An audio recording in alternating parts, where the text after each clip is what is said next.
Hello students, again I am here for explaining your chapter 1. We will continue chapter 1 matter in our surrounding.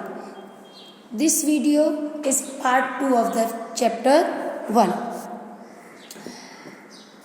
Open page number 6. In this page number you can see in text question 1, 2, 3 and 4. Try to solve it and then I will send you PDF of this chapter. Then you can write the question answers in your notebook. Okay, we will continue our topic 1.4. Can matter change its state? क्या कोई भी matter अपने state को change कर सकता है? Yes. जैसे कि अगर हम बात करते हैं वाटर किस फॉर्म में होता है? लिक्विड फॉर्म में. उसको हम फ्रीज कर दें तो वो सॉलिड फॉर्म में कन्वर्ट हो जाता है. It means ice. अगेन हम उस वाटर को अगर हम गैस पे रख दें तो वो इवेपोरेट हो जाता है. जब वो बॉयल होना स्टार्ट होता है थोड़ी देर बाद हम देखेंगे कि वो इवेपोरेट होता है. और पानी किस फॉर्म में, स्टीम जो बनती है वो किस फॉर्म में कन्वर्ट हो गई? गैसियस फॉर्म में, evaporation. As we know that we observe three states of matter: solid, liquid and gas. Solid as ice, liquid we are familiar, that is water, and gas as a water vapor.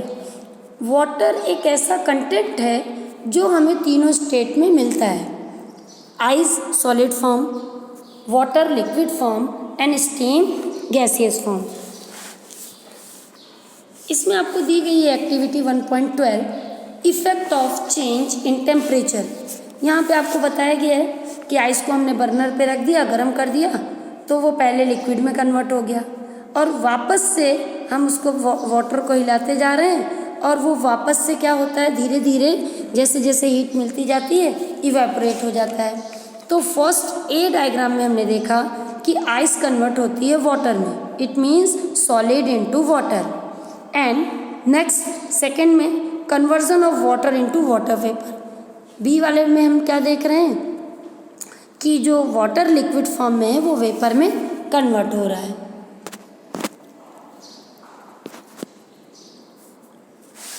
Now start heating beaker low flame. धीरे धीरे हम उसको flame को low flame पे रख देते हैं. एक ऐसी स्टेज आती है कि पूरा वाटर इवेपोरेट हो जाता है और वो बीकर खाली हो जाता है और वो स्टीम बनके इवेपोरेट होकर वाटर हवा में मिक्स हो जाता है. On increasing the temperature of solid, इससे हमें क्या पता चला कि अगर हम सॉलिड में टेम्परेचर को इंक्रीज करते हैं तो काइनेटिक एनर्जी जो होती है पार्टिकल्स की वो भी क्या होती है, इंक्रीज होती है. पेज नंबर 7 पे ये फर्स्ट पैरे की 2 लाइन आप अंडरलाइन कर सकते हैं. On increasing the temperature of solid kinetic energy of the particle increases. Due to increase in kinetic energy the particle start vibrating. जैसे ही उसमें काइनेटिक एनर्जी आती है, काइनेटिक मतलब मूवमेंट, पार्टिकल्स उसके वाइब्रेट होने लगते हैं ग्रेटर स्पीड से. The energy supplied by heat overcomes the force of attraction between the particles. इससे हमें पता चलता है कि इनके पार्टिकल के बीच में एक अट्रैक्शन फोर्स है. The particle leave their fixes positions and start moving more freely. जैसे जैसे पार्टिकल्स होंगे, जैसे सॉलिड में मूवमेंट कम होगा, लिक्विड में ज़्यादा होगा, गैस में, दोनों के कंपैरिजन में more. A stage is reached when solid melt and convert into liquid. एक ऐसी स्टेज होती है जैसा कि अभी मैंने एग्जांपल से बताया कि आइस कन्वर्ट होगी रूम टेम्परेचर पे लिक्विड में, और लिक्विड पे और टेम्परेचर देते हैं तो वो गैस में कन्वर्ट हो जाएगा. The melting point of a solid. तो कोई भी सॉलिड जिस पॉइंट पे मेल्ट होता है वो इंडिकेट करता है, उसको हम उसका मेल्टिंग पॉइंट बोलते हैं.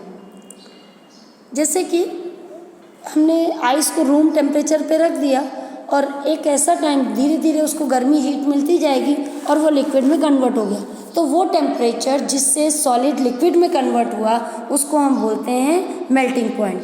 Temperature at which a solid melt to become liquid at the atmospheric pressure, that is called its melting point. I repeat it again. Temperature at which solid melts to become a liquid at the atmospheric pressure, that is called melting point. The melting point of ice. अब हम बात करते हैं ice का melting point क्या है. Melting point of ice 273.16 kelvin. K is denoted as Kelvin.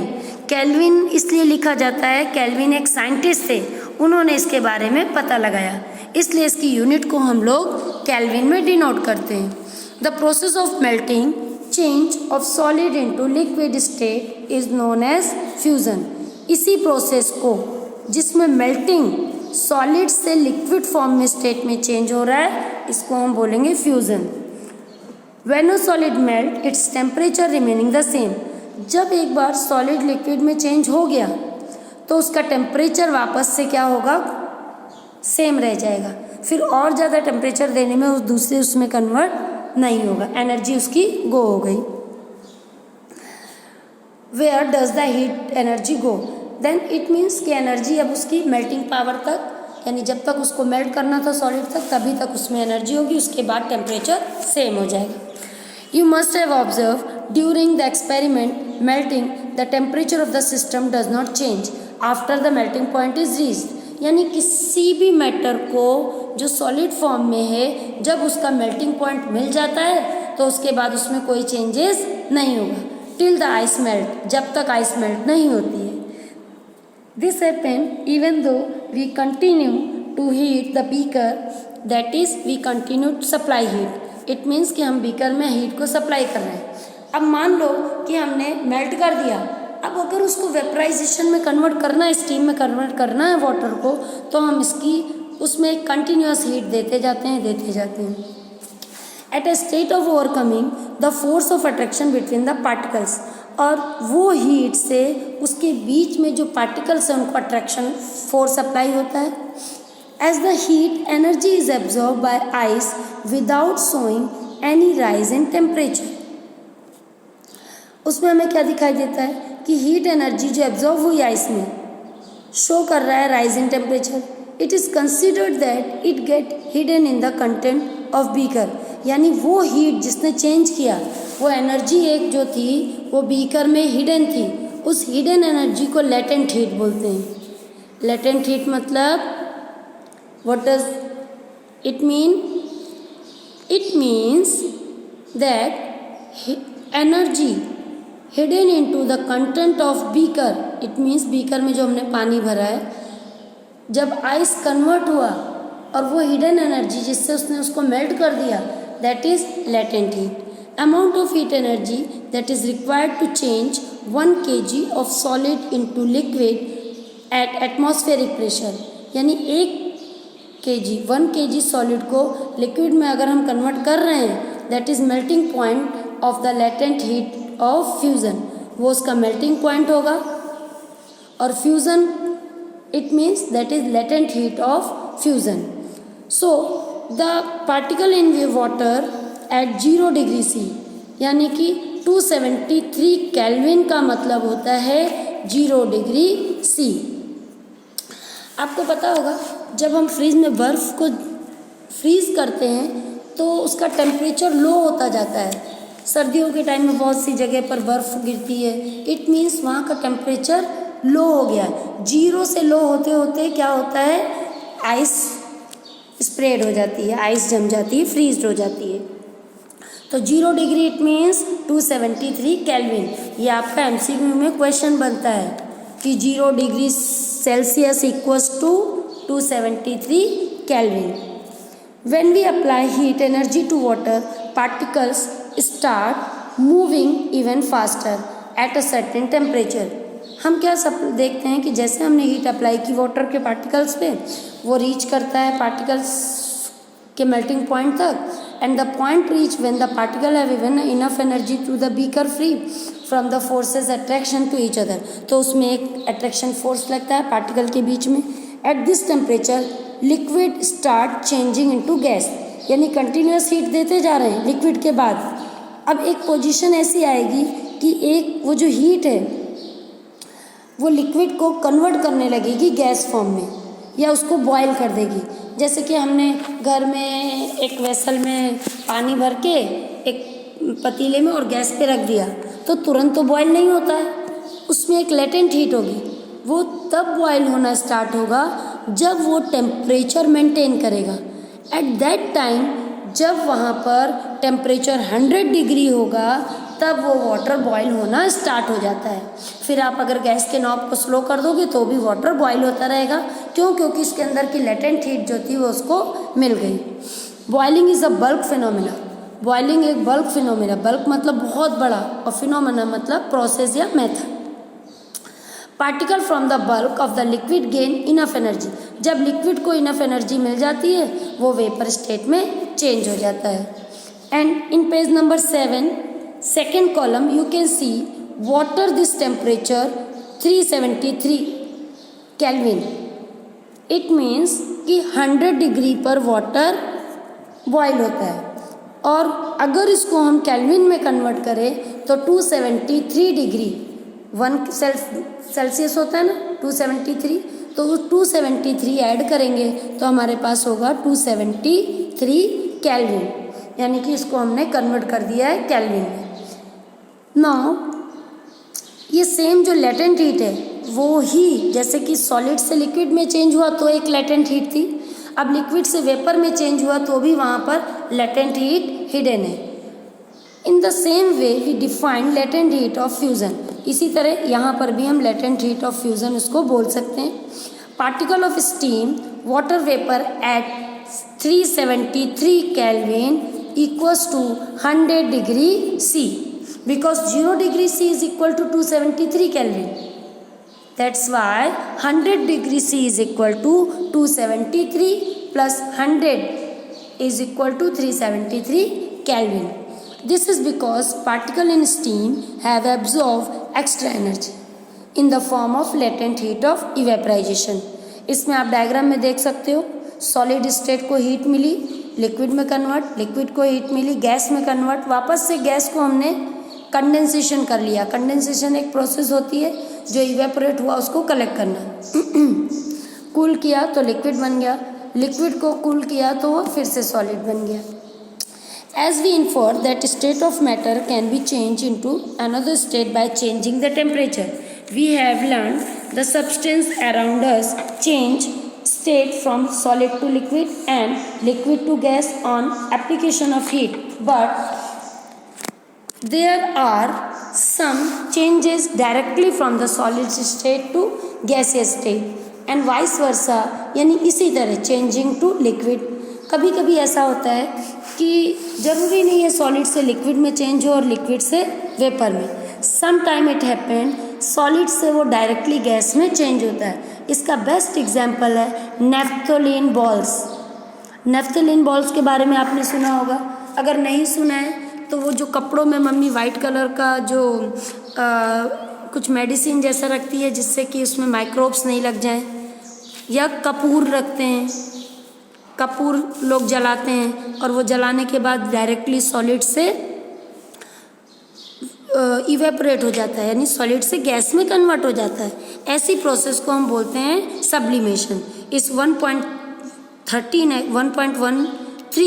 Activity में आपको यही दिया गया है कि किस तरह से सॉलिड डायरेक्टली कन्वर्ट होता है गैस में।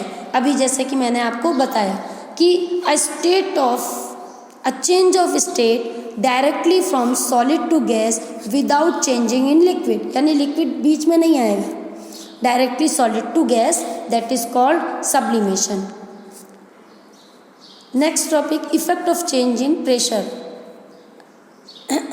We have already learned that difference in various state of matter is due to the difference in distances between the constituent particles. What will happen when we start putting pressure and compress a gas enclosed in the cylinder? आपको पता है कि cylinder में gas कैसे भरी जाती है? पता है, घर में हम इंसेंट स्टिक जलाते हैं, यानी अगरबत्ती जलाते हैं मंदिर में, तो उसकी स्मेल जो अरोमा होती है पूरे रूम में फैल जाती है। अगर गैस का नॉब गलती से खुला रह जाए तो एलपीजी गैस की स्मेल पूरे रूम में, आंगन तक, बाहर तक फैल जाती है। अब ये सोचने वाली बात है कि इस छोटे से सिलेंडर में हम गैस को कैसे कंप्रेस करते हैं। उसको हम पिस्टन की हेल्प से क्या करते हैं, सिलेंडर में फिल करते हैं। Do you think that increasing और decreasing the pressure can change state of matter? Yes, अगर हम प्रेशर को इंक्रीज या डिक्रीज करें तो हम उसको अप्लाई करते हैं प्रेशर, तो हम उसको एक छोटे से पिस्टन को में भी गैस को या सिलेंडर में गैस को स्टोर कर सकते हैं। Apply pressure on reducing. इस डायग्राम में आपको देखने को मिल रहा है कि जब पिस्टन ऊपर है तो गैस के पार्टिकल दूर दूर है, फिर सेंटर वाले पिस्टन में हमने थोड़ा सा पिस्टन को प्रेशर दिया तो पार्टिकल के बीच में डिस्टेंस कम हो गई, और जब हमने पिस्टन को पूरी तरह से दबा दिया तो सारे पार्टिकल्स पास पास आ गए। तो इससे हमें ये पता चलता है कि जब हम प्रेशर अप्लाई करते हैं then reducing temperature can liquefy gas, यानी हम गैस को लिक्विफाई कर सकते हैं यानी स्टोर कर सकते हैं, लिक्विड में कन्वर्ट कर सकते हैं। Have you heard the solid carbon dioxide stored under high temperature, solid CO2 get converted into directly gaseous state and decrease the pressure 1 atmosphere without coming into liquid state। जब हम CO2 को high pressure में compress करते हैं तो वो convert हो जाता है डायरेक्टली, और उसका जो प्रेशर होगा वो डिक्रीज हो जाएगा, इक्वल टू हो जाएगा 1 एटमॉस्फेरिक प्रेशर के, without coming into liquid state, और वो लिक्विड स्टेट में नहीं आएगा। This is reason that solid carbon dioxide is known as dry ice. इसी को हम क्या बोल देते हैं, dry ice. And dry ice is dangerous to us. ये ड्राई आइस होती है वो हमारे लिए हार्मफुल है। Thus we can say pressure and temperature determine the state of substance, whether it will be solid, liquid or gas, solid, liquid और gas।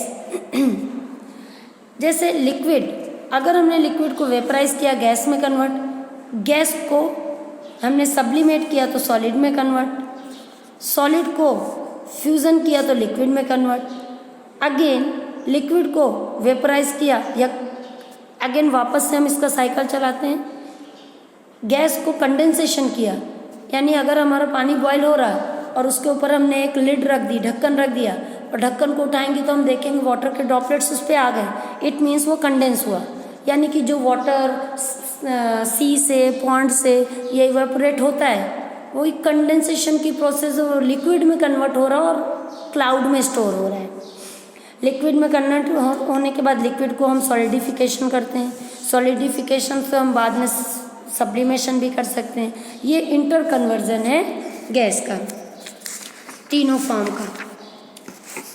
Page number 9, in this page number 1, 2, 3 and 4 questions, do it at your home by yourself। and next topic is evaporation। evaporation क्या होता है? Do we always need to heat and change pressure of changing the state of matter? क्या हमेशा हमें pressure की ज़रूरत पड़ती है स्टेट को चेंज करने के लिए?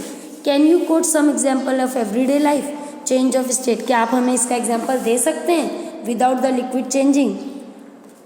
Yes, like as water when we left uncovered slowly changed into vapour. आप क्या करो, एक प्लेट में, नॉट इन अ ग्लास, एक प्लेट में पानी भर के धूप में रख दो।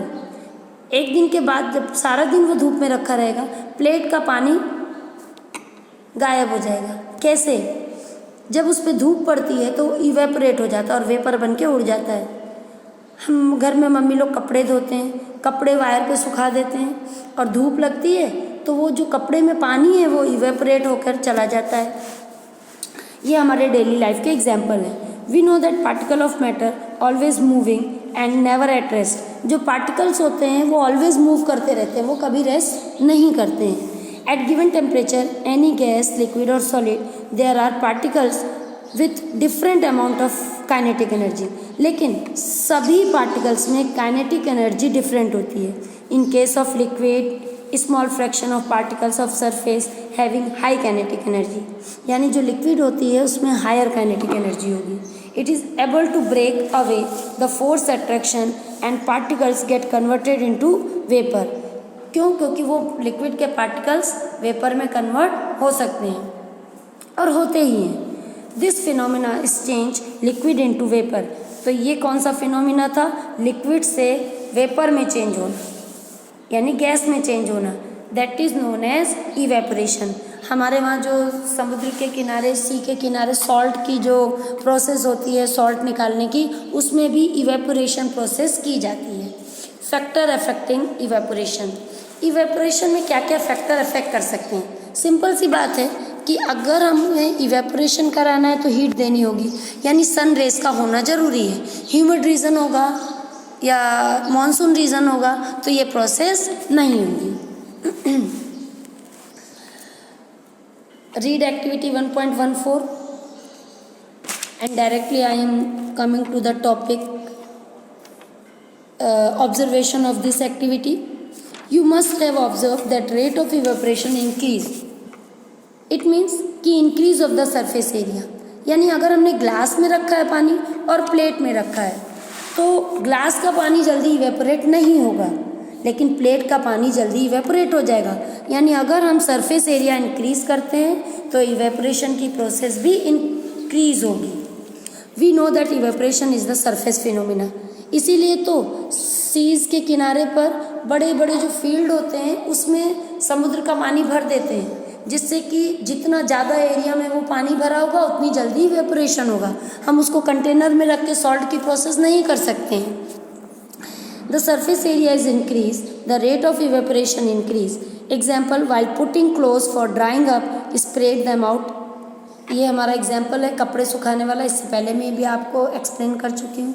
Increase of temperature, it means कि अगर टेम्परेचर ज़्यादा होगा तो इवेपोरेशन की प्रोसेस तेज़ी से होगी। इट मीन्स पार्टिकल को इनफ काइनेटिक एनर्जी मिलेगी इवेपोरेट होने के लिए। मतलब धूप तेज होगी तो इवेपोरेशन जल्दी होगा। डिक्रीज इन ह्यूमिडिटी, अगर धूप नहीं है इट मीन्स मॉनसून सीजन जैसा जब ह्यूमिडिटी होती है तो वो रेट ऑफ काइनेटिक एनर्जी जो पार्टिकल का मूवमेंट होता है उसको कम कर देती है। तो humidity is the amount of water vapour present in air. The air around us can not hold more than a definite amount of water vapour. तब ज़्यादा वाटर वेपर का जो प्रोसेस होता है वो स्लो हो जाता है। इट मीन्स क्यों? क्योंकि वहाँ पर ह्यूमिडिटी है तो वो टेम्परेचर इवेपोरेशन की प्रोसेस को डिक्रीज कर देती है। तो rate of evaporation is decreases. Increase in wind speed, इसके साथ साथ ये जो प्रोसेस है इवेपोरेशन की, अगर विंड की स्पीड इंक्रीज है और टेम्परेचर भी है तो वो तेज़ी से सराउंडिंग्स में मिक्सअप होगा। कॉमन ऑब्जर्वेशन है क्लोज का, faster on a windy day with the increase in wind speed the particle of water vapour move away with the wind. यानी हवा के साथ साथ इवेपोरेशन में जो पार्टिकल्स होंगे वो तेज़ी से स्प्रेड होंगे, स्पीड भी तेज होगी। Decrease the amount of water vapour, तो वो क्या करेगा? वाटर वेपर का अमाउंट को जल्दी डिक्रीज कर देगा हमारे surrounding. How does evaporation cause cooling? हमारा जो टॉपिक है 1.5.2 इवेपोरेशन कॉज कूलिंग। इवेपोरेशन में कूलिंग क्यों होती है? हमें ठंडा क्यों लगता है? In an open vessel the liquid keep on evaporating. जैसे एक ओपन वेसल में हमने रखा है पानी कोई भी liquid, particle of liquid absorb energy from the surrounding and energy loss during evaporation. It means जो लिक्विड के पार्टिकल्स होते हैं वो एनर्जी को एब्जॉर्व कर लेते हैं, लॉस, और जब इवेपोरेशन की प्रोसेस होगी तो वो एनर्जी को लॉस कर देते हैं। ये एब्जॉर्बेशन जो एब्जॉर्प्शन है एनर्जी का सराउंडिंग में, वो सराउंडिंग को कूल कर देता है।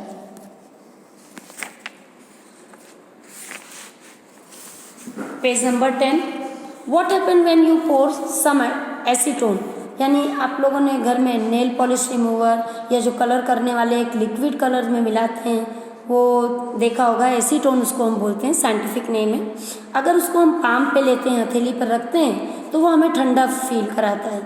पार्टिकल गेन एनर्जी, क्यों? जैसे ही हमने पाम पे रखा तो सराउंडिंग से वो इवेपोरेट होगा और हमारी पाम पे वो कूल फील कराएगा।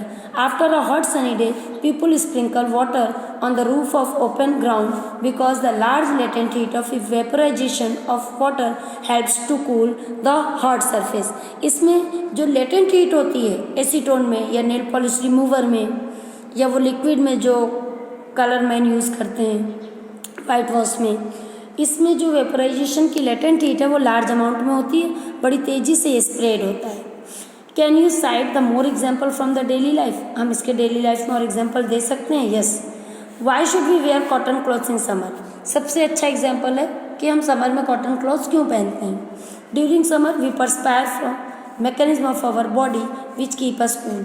ये जो कॉटन क्लॉथ्स होते हैं वो हमारी बॉडी को कूल करते हैं। कूल करने के लिए हम कॉटन क्लॉथ्स पहनते हैं। We know that during evaporation the particle of surface liquid gain energy from the surrounding. जैसे कि हमें पता है लिक्विड क्या करेगा, एनर्जी गेन करेगा सराउंडिंग से। सरफेस चेंज द वेपर, और जो सरफेस होगा वो वेपर में चेंज हो जाएगा। The heat energy equal to the latent heat, तब जो हीट एनर्जी है वो लेटेंट हीट के इक्वल हो जाएगी। और इवेपोरेशन होगा यानी वेपराइजेशन की जो प्रोसेस होगी वो हमारी बॉडी एब्जॉर्व करेगी, जिससे हमारी बॉडी कूल फील करेगी। Cotton being a good absorber of water, जैसे कि स्वेट होता है, स्वेट समझते होगे आप लोग, पसीना। वाटर की वो कॉटन क्लॉथ्स क्या करते हैं, हमारे स्वेट को एब्जॉर्व कर लेते हैं एटमॉस्फेयर में, जिससे कि इजीली इवेपोरेशन होता है। Why do we see water droplets on the outer surface of the glass containing ice cold water? ये सबसे बेस्ट एग्जाम्पल है। आप क्या करो, एक ग्लास में आइस के क्यूब्स डाल दो और ग्लास को रख दो, तो आपको क्या दिखेगा थोड़ी देर के बाद कि ग्लास के बाहर वाटर के ड्रॉपलेट्स आ गए हैं। वो कैसे आते हैं? Let us take some ice cold water in the tumbler spoon. We see water droplets on outer surface of the tumbler या glass. The water vapor present on coming in contact with the cold glass of water loosen energy and get converted into liquid state, which we see as water droplets. हमें पता है कि हमारा जो atmosphere है, जो glass के बाहर का सराउंडिंग्स है, वो क्या करता है, वो उस लेटेंट हीट को एब्जॉर्व करने की कोशिश करता है। जो सराउंडिंग्स में वाटर के ड्रॉपलेट्स हैं वो कूल होकर ग्लास के बाहरी सरफेस पे लग जाते हैं। इसी तरह से ये हमें पता चलता है कि जो वाटर के ड्रॉपलेट्स हैं वो आउटर सरफेस पे आ गए हैं। क्यों? क्योंकि वो एनर्जी लूज़ कर रहा है। आइस जो एनर्जी लूज़ कर रहा है और वो कन्वर्ट हो जाता है, एटमॉस्फेयर यानी बाहर का सराउंडिंग कूल हो जाता है और वो लिक्विड स्टेट में हमारे ग्लास के चारों ओर आ जाता है। In this page we have also 5 questions. Try to solve it yourself. After that, I will send PDF of this chapter in next session. Then you can write the exercise solution and in-text questions in your textbook. Sorry, in your notebook. Thank you and have a nice day ahead. Bye bye.